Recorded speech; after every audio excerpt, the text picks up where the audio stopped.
let's introduce you. Danny MacAskill, as we're talking about. You might remember seeing this extraordinary picture. We showed it to you yesterday, actually.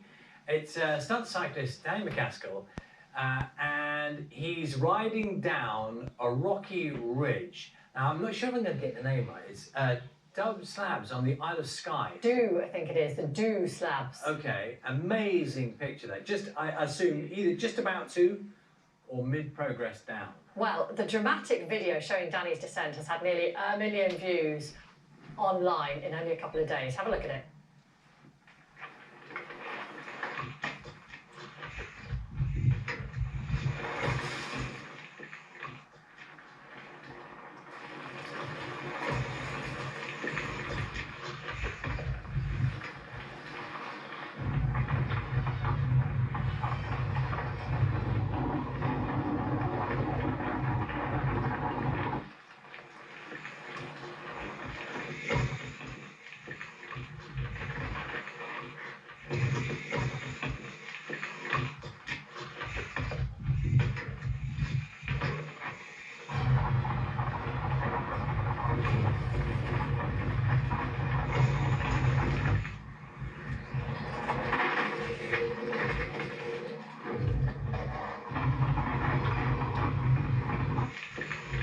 Now, watching that, it's one of those things that makes my feet tingle, and not necessarily in a good way when I'm watching it. Delighted to say, Danny, it's in one piece, of course, after that, because this is just what you do, Danny, but it's so extraordinary to watch, and congratulations, and an amazing piece of filming as well. So we should give credit to your collaborator in all of this who filmed it. Do you want to just tell us a bit about him? Yeah, thanks very much. Yeah, this is a film I made with some of my friends who happen to be very talented filmmakers. It was my friend Robbie Mead that directed the film, and Andrew Lawrence, an amazing drone pilot that was doing the sort of drone flying with a GoPro on top, kind of whizzing around me while I was out there. So, I was curious to know, as I was watching it, do you rehearse it? How many times do you run this? Or do you plot it all beforehand and then say, right, it's one shot, let's go? I mean, the whole film was a bit of a last-minute decision, as with most things in 2020. My sort of plans kind of fell through, so I kind of had to look closer to home to make a wee film. And I'd kind of heard about the Slabs in the cool and Isle of Skye, where I'm from some climber friends. So I thought I'd go over there with the e-bikes initially, kind of walk up them, see if I could find a line that was able to ride continuously from like a high point all the way to the bottom. The line that I did find was definitely right on my kind of limits in some places, and some places I wasn't even sure it was going to be possible. But the only way I was going to find out was going there with my friends with their cameras and seeing if I could piece it together. Yeah, and Danny, good morning to you. I mean, the moments when you're heading straight down, which you saw a moment ago, are just, you know, it's like that roller coaster feeling. You're thinking, oh my word, you know, he's going right over and going straight down. But I'm assuming that those ones where you're going kind of across the mountain are even more difficult, are they?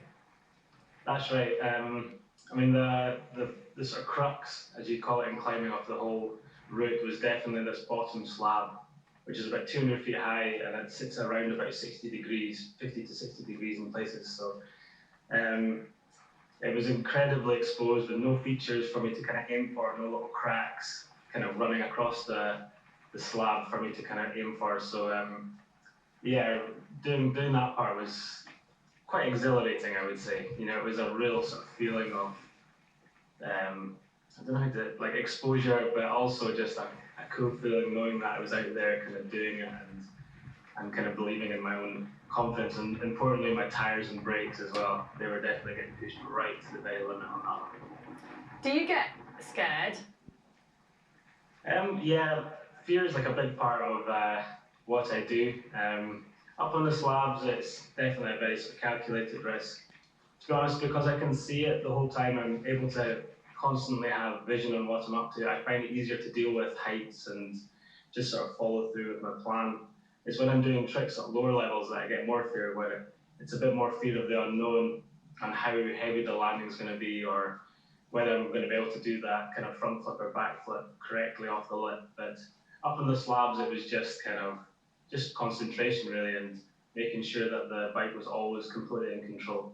Now, Danny, I'm sure like everyone else, I mean, you're a performer, aren't you? And you go all around the world looking for extraordinary things to, to go on your bike on. I'm assuming that, you've had to rethink everything and maybe just look a little closer to home, which is why you ended up doing what you did. Yeah, that's right. I mean, as with most folks' plans in 2020, I had plans to do some films in the States, lots of shows in Europe, hopefully at the Edinburgh Festival as well last year, but I ended up kind of spending my lockdown up in the Spey Valley, up in the Avonmore area, kind of just riding my e-bike and mountain bike when I could, and I bought a bunch of pallets for my garden, which is a bit of a classic kind of trials bike set up when you're a kid, having some pallets to practice on, and I basically just tried to find the extremes in jumping on pallets in the garden in the summer.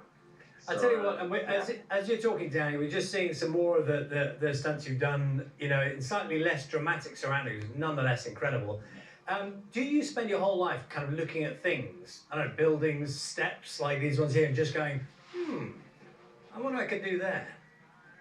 Yeah, for sure. It's, biking's really given me a bit of a odd perspective on the world. Even as I'm talking to you here, although I'm kind of staring in the camera, I can't help but even sort of visualize myself riding around on the obstacles in the room here. It's you're kind of constantly sort of measuring the world, as it were, and looking for sort of possibilities to kind of do different tricks. When I see those landings, Danny, we saw you just coming off one of the buildings there.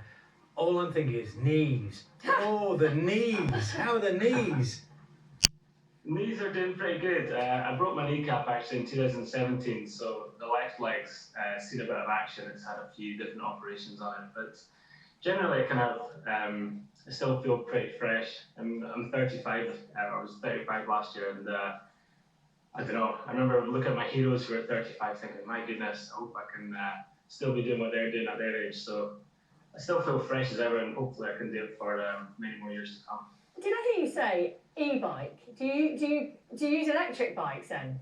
Oh, the brand I ride for, Sans Cruz, just brought out an e-bike last year, and to be honest, if 2020 was one thing for me, it was definitely that riding this e-bike around. It's just kind of, for me, it's kind of like mountain biking, kind of amplified. And the bike we're seeing you carry up the mountains there, is that an e-bike? No, that's I was going to say, because they're heavy. Yes. I mean, in some sections you could probably ride up the face of some of it on the e-bike, but I'm just looking forward to, until the restrictions lift, and there's a lot of the north of Scotland, the really far north, and like West of Ross and all that kind of stuff that I would really like to, and Torridon especially, to go and explore when I can. Well, the images are absolutely stunning. So lovely to see you this morning. Be careful. Just be careful. Just be careful. Thank you. Do I need to say that? Not really. You It's a bit sound of a like daft his thing to say, dad, isn't but it? it's a nice thing to say. It's fine. What a talent.